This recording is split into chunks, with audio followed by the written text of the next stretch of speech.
Coming home, bringing Stars on Ice home to the Bay Area. How excited are you about skating for your hometown crowd? Oh, I'm really excited. And I'm really excited to see my friends and my family again. It's been a bit. We've been on tour for like a month and a half now. And so I'm excited to perform for them. Alysa Liu is home, and San Jose is about to feel every bit of it.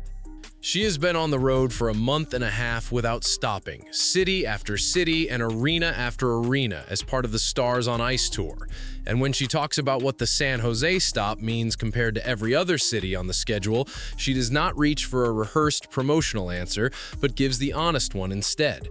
The crowd at SAP Center this Sunday is not just another arena crowd for an athlete cycling through California as part of a touring schedule.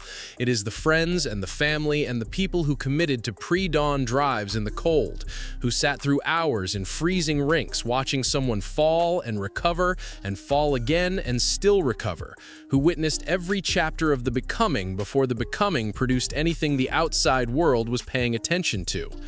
She said San Jose might be the most electric stop of the entire tour, and consider what that means from a 20-year-old who has performed under Olympic judging panels with the accumulated pressure of the entire American figure skating community sitting on every rotation and every landing and every element executed in front of the world's most scrutinizing audience. That is not a promotional line that a media team manufactured for a local market. That is a hometown athlete who understands viscerally what it means to skate for the people who believed in her before there was any external evidence justifying the belief, and who have been waiting for her to bring this particular night back to the city that produced her. Before any of the Olympic gold and the Met Gala appearances and the cultural crossover and the mainstream platform existed, there was a kid from the Bay Area who was in the rink before most of her classmates were awake, working through repetitions in freezing conditions while the rest of the world was still sleeping. And the gap between that version and the one returning to SAP Center is the specific kind of distance that only becomes visible when you have both versions in front of you simultaneously. She moved across the ice from the beginning with the quality that coaches describe by falling silent mid-thought, the kind of fluency that does not look like the product of technical training, but like the expression of something that was already present before the training began layering itself on top of it. And every person who was in the rink during those pre-dawn sessions, when nobody outside the sport was watching, carries that specific knowledge with them into Sunday. The Olympic gold she produced in Milan was the vindication of every one of those people who chose to believe before the belief was justified by a scoreboard. And it was not silver or bronze, but gold, the specific result that does not leave room for the caveats and qualifiers and almost narratives that other results require. Just the fact of it standing permanently on top of everything that came before. She has not decelerated since Milan or settled into the comfortable aftermath of a historic achievement, and the month and a half of the Stars on Ice tour is the evidence, because a person coasting on a landmark result does not grind through a touring schedule performing alongside some of the most accomplished figure skaters in the country for 45. The perspective she holds on the people she competes against is the one that the sports media ecosystem is least equipped to package, and therefore consistently underweights when describing who she is as an athlete and as a person, because the media apparatus around elite competition is built to generate adversarial narratives, and she keeps declining to provide them, regardless of how many opportunities the framing offers. She does not categorize competitors as adversaries standing between herself and her goals. She sees them as fellow practitioners, with their own histories and their own sacrifices and their own trajectories that exist independently of hers. And she has said directly that sportsmanship is a conversation the broader sporting world fails to prioritize with sufficient seriousness. In a landscape where athletic competition is relentlessly packaged as combat, and narratives are engineered around animosity and the theatrical destruction of rivals, she is standing in the middle of that noise and methodically dismantling the whole construction, not through announcements, but through the actual unedited substance of how she competes and who she remains under pressure. The credibility of that position is not the credibility of an idealist who has never been tested at the level where values get pressure checked. It is the credibility of an Olympic gold medalist who has passed through every level of competitive intensity the sport provides and emerged with her actual values completely undisturbed by what she encountered at each level. The question of how she will navigate the adjustment to her reconfigured life once the tour ends and she is actually home for the first time since Milan is one she answers without the polished certainty that most athletes at her level have already begun executing by the time they are speaking to media with any regularity.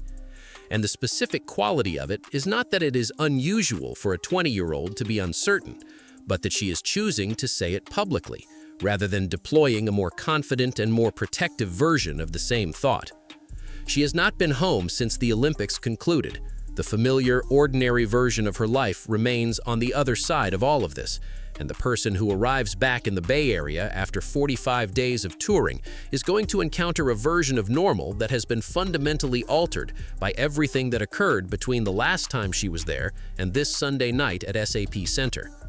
The architecture of her world shifted in a few compressed months with a speed that the human adjustment process was not built to match, and the honest acknowledgement that she has not yet fully understood what the reconfigured life looks like is the most accurate description available of the specific experience of having your entire context transformed before you have had time to process what the previous context actually was.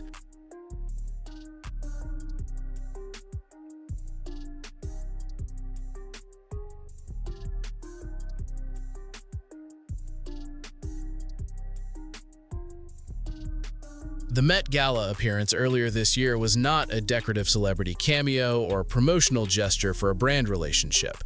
It was a genuine representative of a community and a generation and a discipline that rarely commands that spotlight, standing in a room built almost entirely for people from different worlds. She was there as herself, in the specific and particular way that means the person who showed up to the most exclusive, culturally loaded gathering on Earth was the same person who was riding a tour bus between arena dates and reconnecting with family in San Jose. Not a manufactured public persona calibrated for the occasion, but a 20-year-old athlete who wore a custom Louis Vuitton gown and a smiley piercing and blood-red lips to the most photographed staircase in fashion because that is who she actually is. The Oakland rally that gave her home city a public occasion to honor what she had done was the specific kind of moment that the athletic achievement itself cannot fully produce on its own.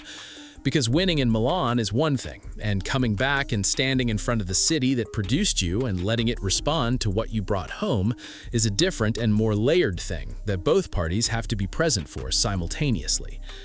API Heritage Month gives the moment an additional dimension that the performance itself does not carry alone, because she is half Chinese and has spoken with real clarity about what that identity means in practice, in how she moves through rooms that were not always designed with people who look like her in mind, and about what it means to hold a global platform and use it as evidence to the next generation about what is possible.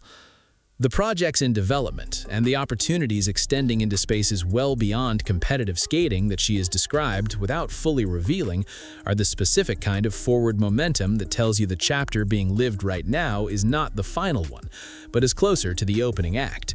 And the door she has left open on the 2030 Games confirms that the competitive chapter is not closed either. She is 20 years old. She has an Olympic gold medal. She has attended the Met Gala. She has participated in a hometown rally. She is on a touring schedule that has covered the country for a month and a half. She has a global platform, a brand ambassador relationship with one of the most significant luxury houses in the world, and a half-formed set of future projects that suggest the next chapter is being constructed rather than awaited. The specific quality that makes all of that simultaneously believable and unmanageable is that she is doing it without the infrastructure of someone who has been building toward this kind of moment for a long time. Because the specific path she took, the retirement at 16 and the Lake Tahoe ski slope and the 2-hour phone call and the return on her own terms, was not the path that produces this kind of platform on the established timeline that the sports management structure designs for its most promising athletes. She built it on her own timeline, arrived at the platform through a path that nobody in the system would have designed for her, and is now navigating the consequence of that arrival in real time without a template. Because the person who quit at 16 and came back at 18 and won the Olympics at 20 did not do it by following a template and has no particular reason to start.